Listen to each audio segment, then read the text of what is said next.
Hello student, मैं मुन्ना कुमार और आपका चैनल के स्टडी पे मैं उपस्थित हो गया हूं। अगर आप पॉलिटेक्निक की तैयारी कर रहे हैं या उसके बारे में सोच रहे हैं तो ये चैनल आपके लिए सबसे उपयुक्त है। सही जगह पहुंच गए हैं। चैनल को सब्सक्राइब कर दीजिए और हमारे जितने भी वीडियो आज अभी तक मैं जितना भी वीडियो पढ़ाया हूं सबको प्ले लिस्ट बना चुका हूं। प्ले लिस्ट में जाकर सभी वीडियो का रिवाइज करिए बाबू और अपनी एक सरकारी गवर्नमेंट कॉलेज में अपनी सीट सुरक्षित करिए। ठीक है, तो सेशन को शुरू करने से पहले मैं आपसे रिक्वेस्ट करूंगा कि अपने दोस्तों के पास इसको शेयर कर दीजिए और अपने मोबाइल में जितना व्हाट्सएप ग्रुप है और फेसबुक पे ग्रुप जितना भी है उस पर शेयर कर दीजिए। लिंक शेयर करिए ताकि और भी बच्चों से मैं जुड़ पाऊं। देखो, जब मजा तब आता है जब कंपटीशन होता है। अकेला कोई नहीं लड़ सकता है बाबू। मजा तब आता है लड़ने का, तो तब मजा आता है जब कंपटीशन हार्ड होता है। ठीक है, जीतने का तभी मजा आता है जब कंपटीशन हार्ड होता है। इसलिए जितना भी दोस्तों को जोड़ोगे उतना कंपटीशन हार्ड होगा और जीत आपकी पक्की होगी।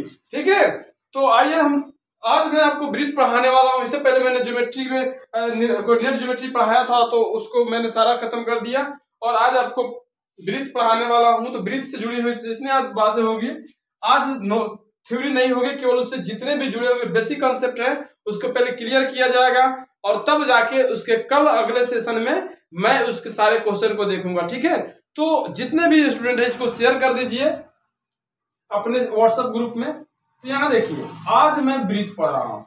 क्या पढ़ना है मुझे? वृत्त। ये मैं वृत्त बना दिया बाबू। ठीक है, यहाँ जो होता है यह एक सेंटर है बाबू। इसको एक केंद्र बोलते हैं। हिंदी में बाबू केंद्र बोलते हैं, अंग्रेजी में सेंटर बोलते हैं। ठीक है, और यहां से ये हमने जो बनाया रखा है ये हमारा परिधि है बाबू। कथी है? परिधि है। ठीक है, ये हमारा परिधि है और इसको जो इसके आधार पे घुमाया गया है यहां से यहां तक, इसी के आधार पर ये पूरा चक्कर पूरा किया गया है, इसको हम बोलते हैं त्रिज्या। ठीक है, क्या बोलते हैं? त्रिज्या बाबू।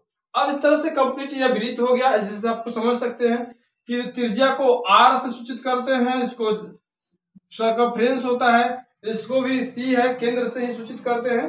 ठीक है, चलिए बाबू देखिए यहाँ पे। अब ये हमारा त्रिज्या हो गया। अब ये परिधि क्या है? तो पहले सबसे पहले परिधि को जानेंगे। तो कहेंगे परिधि किसे कहते हैं? तो परिधि एक निश्चित बिंदु से एक निश्चित दूरी पर एक चक्कर पूरा करने में करते हैं उसे हम कथी कहते हैं? परिधि कहते हैं। वृत्त के परिधि कहते हैं। एक बिंदु से एक निश्चित दूरी पर एक चक्कर पूरा किया जाता है उसे हम कथी कहते हैं? वृत्त के परिधि कहते हैं। कथी कहते हैं? वृत्त के परिधि कहते हैं। अब यहाँ बात कर रहे थे त्रिज्या की। तो त्रिज्या किसे कहते हैं? तो वृत्त के परिधि से केंद्र को मिलाने वाली रेखा को वृत्त के त्रिज्या कहते हैं। वृत्त के परिधि से केंद्र को मिलाने वाली रेखा को वृत्त के त्रिज्या कहते हैं। ठीक है, तो यहाँ ये जो त्रिज्या यहाँ से यहाँ तक के जो वृत्त को मिलाया इसको बोलते हैं त्रिज्या। तो एक निश्चित दूरी यहाँ से यहाँ तक की एक केंद्र से परिधि को मिलाने वाली रेखा को त्रिज्या कहते हैं। अब एक और वृत्त मैं यहाँ पे लेता हूं। देखिए ये जो है यहाँ पे, अब सुनिए, ये जो पॉइंट्स है हमारा यहां से यहां तक जो मिलाता है इसको हम क्या बोलते हैं? व्यास बोलते हैं। अब इसके डिफिनीशन क्या हो जाएंगे? तो डिफिनीशन हो जाएंगे परिधि से परिधि को मिलाने वाली रेखा जो केंद्र से होकर गुजरता है।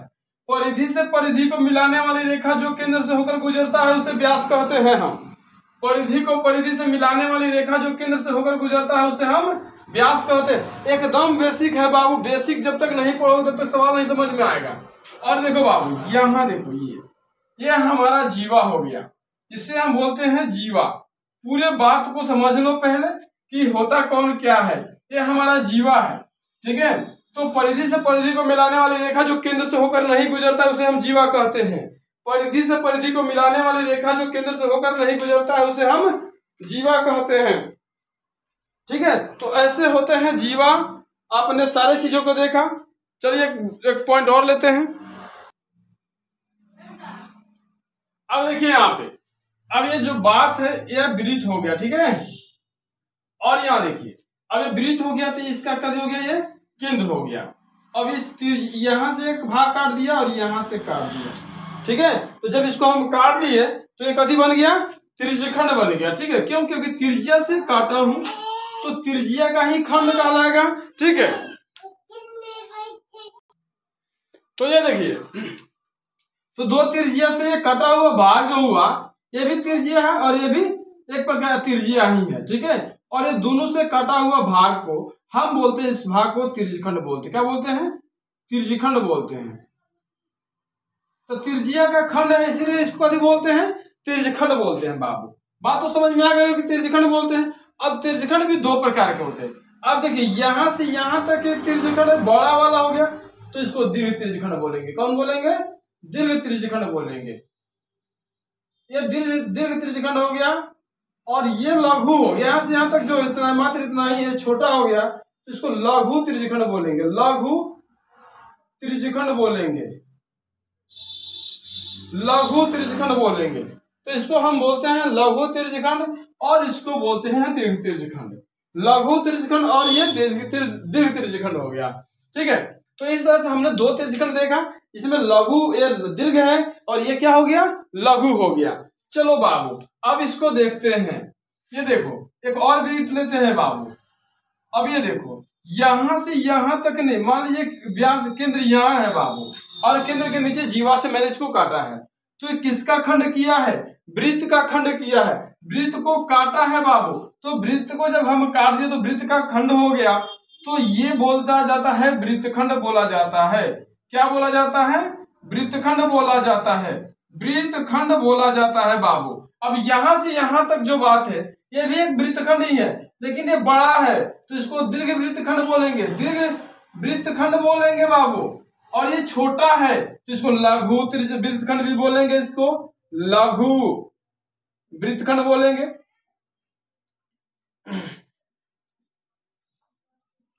तो ये लघु हो जाएगा, ये दीर्घ हो जाएगा, ठीक है। तो आपने वृत्तखंड को समझा।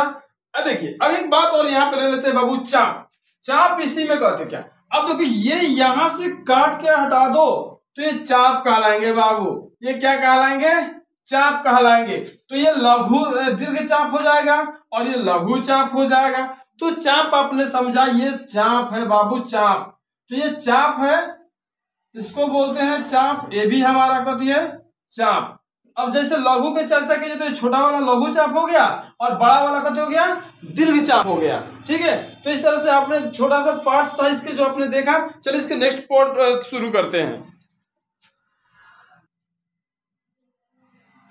अब देखिए बाबू, अब बात करते हैं वृत्त के संकेंद्रीय पार्ट पे, ठीक है। तो यहाँ देखो, अब संकेंद्रीय वृत्त के जैसे दिमाग में आता है, तो संकेंद्रीय वृत्त जैसे बड़ा वृत्त हो गया और इसी के अंदर एक छोटा सा वृत्त हो जाता है। तो इस बात को हम क्या बोलते हैं? ये यहां से यहां तक इसकी त्रिज्या होगी, यहां से यहां तक इसकी त्रिज्या हो गई। तो इसी बात को हम बोलते हैं संकेंद्रीय वृत्त बोलते हैं बात। संकेंद्रीय वृत्त,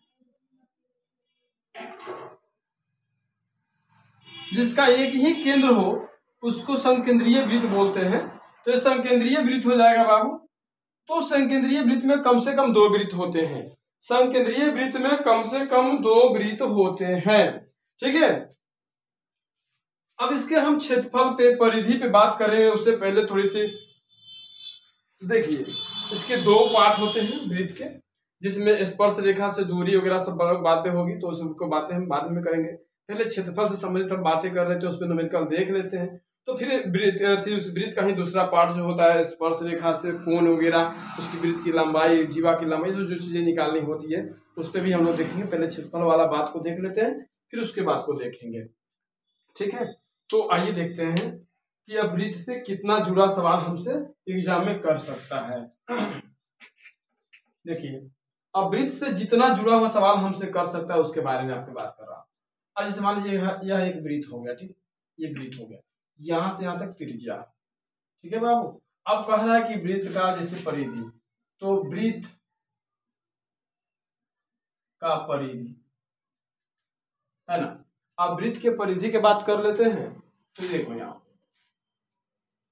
अब यहाँ पे एक वृत्त के परिधि होता है 2 पाई r। अगर इसमें व्यास इन्वॉल्व हो तो हमें डायरेक्ट व्यास का फॉर्मूला लगा देंगे, पाई d। अगर व्यास दिया हो तब, व्यास दिया हो तब, ठीक है।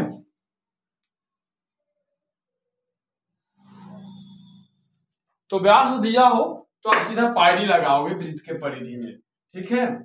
अब अगर वृत्त के परिधि हो गया, व्यास के लिए, त्रिज्या के लिए हो गया। अब वृत्त के क्षेत्रफल, वृत्त का क्षेत्रफल क्या होता है? तो वृत्त का क्षेत्रफल पाई आर स्क्वायर होता है बाबू, ठीक है। वृत्त का क्षेत्रफल क्या होता है? पाई आर स्क्वायर। ये त्रिज्या में रहा तो लगा दीजिए, बदलने की जरूरत नहीं होता है बाबू। इसको होता है व्यास दिया रहता है तो पाई डी स्क्वायर बाई 4 लगा सकते हो। पाई डी स्क्वायर बाई 4 ये भी व्यास अगर दिया रहता है तो इसको लगा लेते हैं हम लोग, ठीक है। व्यास जैसे यहाँ पे व्यास का चर्चा हो तो बिना बदले या बना सकते हो जनरली, ठीक है। तो इस तरह से वृत्त के परिधि हो गया, वृत्त के क्षेत्रफल हो गया। अब एगो वृत्त के अर्धवृत्त के परिधि हो जाता है, अर्धवृत्त के परिधि, अर्धवृत्त के परिधि, अर्धवृत्त के परिधि क्या हो जाता है? तो ये हो जाता है, ठीक है, r into 2 plus pi, r into 2 plus pi ये भी है। और दूसरा एगो होता है मैं जो यहाँ पे 36/7 गुने r, ये भी वृत्त के परिधि, अर्धवृत्त के परिधि है बाबू 36/7 गुने r। इससे भी आप यहाँ पे अर्धवृत्त के परिधि निकाल सकते हैं, ठीक है। अब समकेंद्रीय वृत्त के बात कर लेते हैं बाबू। तो समकेंद्रीय वृत्त में जैसे मान लीजिए कि 2 वृत्त है और दोनों वृत्त की परिधि, जैसे एक वृत्त, जैसे इसके अंदर अगर हम एक समकेंद्रीय वृत्त डाल देते हैं तो 2 वृत्त हो गए और इसकी त्रिज्या हो गया।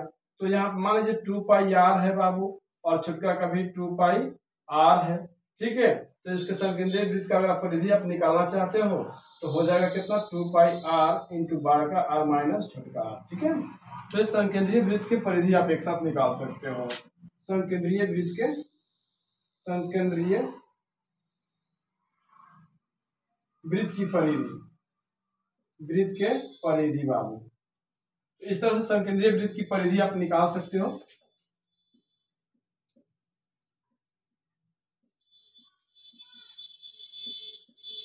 के परिधि, समकेंद्रीय वृत्त की परिधि हो गया 2 पाई r इंटू r माइनस प्रकार माइनस छोटका r, ठीक है। अगर हम बात इसके क्षेत्रफल को कर ले, क्षेत्रफल को, तो देखिए समकेंद्रीय वृत्त के क्षेत्रफल की बात कर ले, समकेंद्रीय वृत्त के क्षेत्रफल की बात कर लेते हैं। तो बड़ा वाला पाई आर स्क्वायर माइनस छोटा वाला पाई आर स्क्वायर है, ठीक है।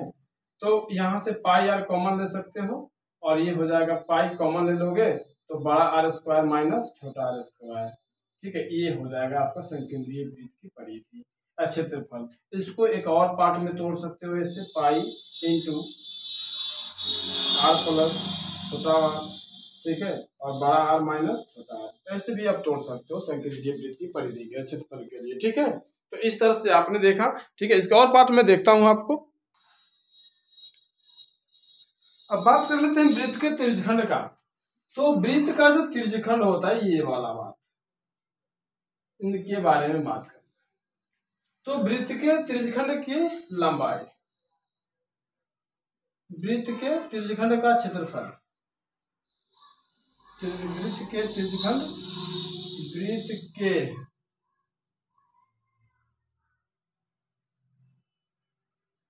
त्रिज्यखंड का क्षेत्रफल। अब ये होता है θ/360 पाई आर स्क्वायर, ठीक है। वृत्त के वृत्त खंड का क्षेत्रफल θ/360 पाई आर स्क्वायर बटा 1/2 आर स्क्वायर साइन थीटा, ठीक है। ये होता है। अब एक बात होता है वृत्त के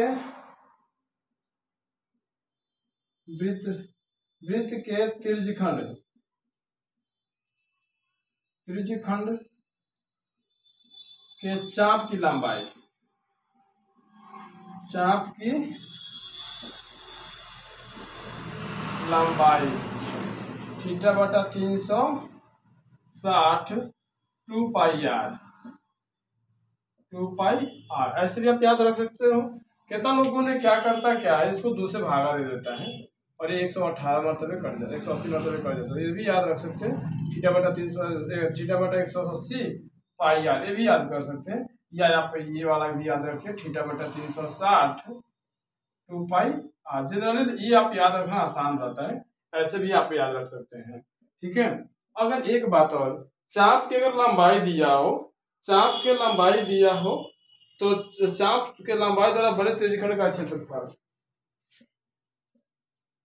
चाप के लंबाई द्वारा बने त्रिज्यखंड का क्षेत्रफल क्या होता है? तो चाप के लंबाई द्वारा बने त्रिज्यखंड के क्षेत्रफल 1/2 r square, 1/2 l square, sorry l r, l r हो जाएगा, एल आर 1/2 एल आर, जितना चाप की लंबाई हो उससे, और ये आर से गुना कर दीजिएगा और 2 से भागा दीजिएगा, तो आपके चाप के त्रिज्यखंड से बने हुए चाप के क्षेत्रफल के त्रिज्यखंड का क्षेत्रफल निकल जाएगा, ठीक है। चलिए दूसरा देखते हैं, दूसरा पॉइंट देखते हैं इसका, ठीक है।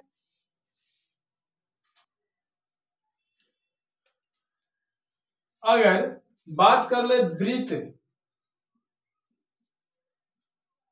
खंड के चाप के वृत्तखंड के परिमाप का,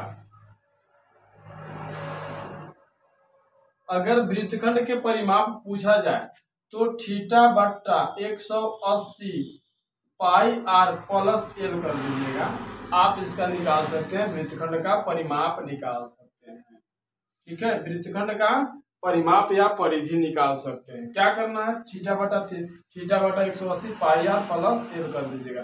अगर किसी को ऐसे याद है तो थीटा बटा 360 2 पाई आर आप प्लस एल कर देगा, आराम से निकल जाएगा, ठीक है। एक बात और देख लीजिए,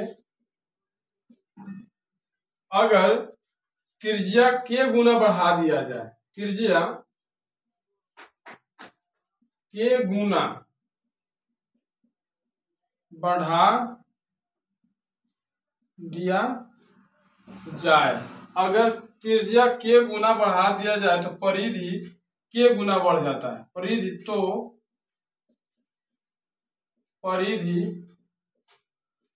के गुना बढ़ जाता है,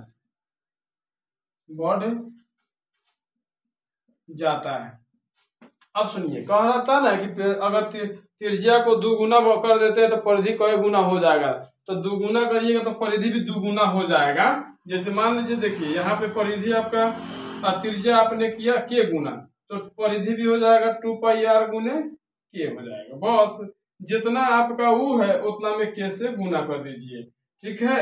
आपने परिधि को मतलब क्या कर दिया, त्रिज्या को के गुना किया, तो इसमें भी ये परिधि भी 2 गुना उसके अनुसार हो जाएगा। तो यहाँ जैसे त्रिज्या, अब यहाँ पे हमने आर बराबर के कर दिया, तो यहाँ आर रख देंगे, आर बराबर यहाँ हमने क्या रख दिया, के रख दिया, आर की जगह पर हमने क्या रख दिया बाबू, यहाँ पे के, आर की जगह पर के रख दिया, तो हमारा 2 पाई आर के हो जाएगा, ये के गुना बढ़ जाएगा, ठीक है।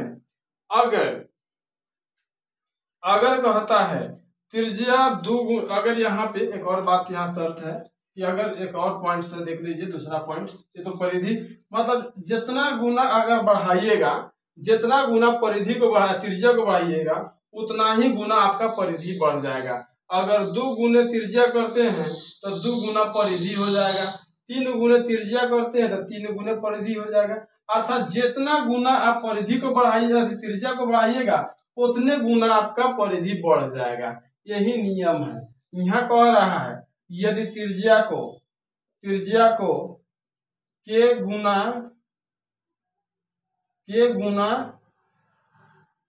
कर दिया जाए तो क्षेत्रफल क्या हो जाएगा, के स्क्वायर के गुना हो जाएगा। अब देखिए यहाँ पे क्या हो जाएगा, जैसे आप मान लेते हैं परिधि को, अगर यहाँ पे त्रिज्या है, ये त्रिज्या को के से गुना कर दिए, तो वृत्त का क्षेत्रफल क्या हो जाएगा, वृत्त के क्षेत्रफल क्या हो जाएगा, पाई आर, यहाँ पे पाई आर के होल स्क्वायर, यानी कि पाई आर स्क्वायर आर के स्क्वायर हो जाएगा। तो इतना से आप गुना कर दीजिएगा, यानी कि आपने त्रिज्या को 2 गुना किया तो वृत्त क्या हो जाएगा, वृत्त का क्षेत्रफल क्या हो जाएगा, 4 गुना हो जाएगा। हो जाएगा कि नहीं हो जाएगा? ठीक है, 2 का स्क्वायर 4 से गुना करना पड़ जाएगा आपको। तो ऐसे आप समझ लीजिए। ठीक है, चलिए आगे देखते हैं नेक्स्ट पॉइंट। अगर त्रिज्यखंड का परिमाप पूछ दे तो क्या करिएगा? त्रिज्यखंड के परिमाप पूछ दे तो क्या करिएगा? यदि वृत्त के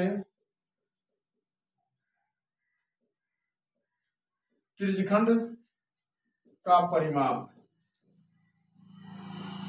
अगर ये वृत्त के त्रिज्यखंड के परिमाप, यदि हटा लीजिए, वृत्त के त्रिज्यखंड का परिमाप आपसे पूछा जा रहा है तो इसके लिए फॉर्मूला लगाइएगा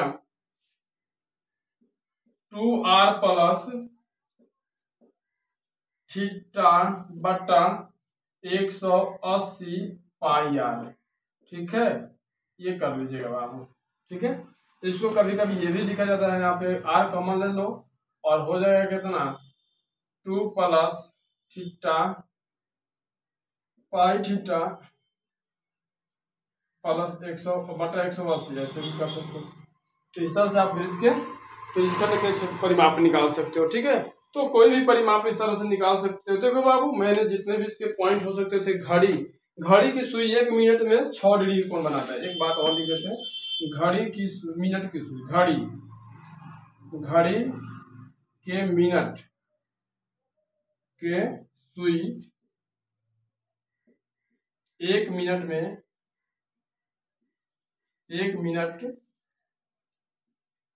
में 6 डिग्री का कोण बनाता है। ठीक है, कोण बनाता है। ठीक है, तो ऐसे ये भी दिमाग में रखिएगा। जो जरूरी की सामग्री है मैंने आपको दे दिया, आप उससे बना सकते हो, एग्जाम में सवाल हल हो जाएगा आपका। देखो, अब इसके जितना पेचीदा सवाल है, इससे जुड़ा जितना पेचीदा सवाल है, मैं आपको इजीली सोल्व करके बताऊंगा। देखिएगा, आपको थोड़ा सा भी भारी नहीं लगेगा। तब तक के लिए मैं इतना ही, चलते हैं। जाते जाते आपसे 3 चीजें चाहता हूं। आप चैनल को सब्सक्राइब करिए, चैनल को शेयर करिए और दोस्तों को जोड़िए, और इसके बारे में और लोगों को ज़्यादा से ज़्यादा जानकारी फैलाइए पॉलिटेक्निक के बारे में, ताकि और विद्यार्थी जुड़े और लोगों से जुड़ पाए हम। तब तक के लिए इतना ही, मिलते हैं अगले वीडियो में। जय हिंद।